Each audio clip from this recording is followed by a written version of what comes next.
57 সংখ্যক বড়ো সাহিত্য সভাৰ নিখিল নতুনকে কম দেই 57 সংখ্যক নিখিল বড়ো ছাত্ৰ সন্থাৰ অধিৱেশনত অংশগ্ৰহণ কৰি মই সংগঠনটোলৈ শুভেচ্ছা জ্ঞাপন কৰো আৰু ইয়াত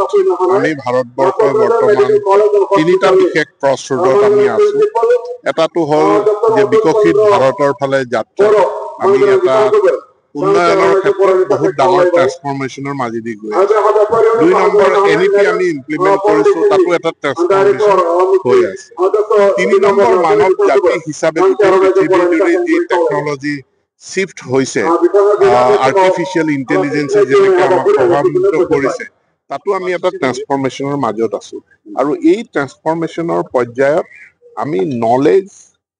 আৰু স্কিল এই দুইটাক ইন্টিগ্ৰেট কৰা দুইটাক কম্বাইন কৰিব পাৰিলেহে আমাৰ এম্পাৱাৰ্ড হ'ব আৰু তাৰ কাৰণে মোক মুকলি আহ্বান জনাইছো যে স্কিলক এডুকেশ্যনৰ এটা ইন্টিগ্ৰেল পাৰ্ট কৰি ল'বৰ কাৰণে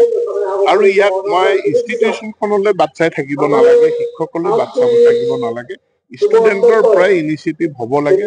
আৰু তাৰ কাৰণে ভাৰত চৰকাৰে স্বয়ং পৰ্টেলৰ যোগেদি প্ৰায় 14,000 বিভিন্ন কোৰ্চ তেওঁলোকে এভেইলেবল কৰিছে এতেকে ছাত্ৰ ছাত্ৰীয়ে তাৰ পৰা যিকোনো কোৰ্চ পিক আপ কৰি অনলাইন লাৰ্ণিঙৰ জৰিয়তে তেওঁলোকে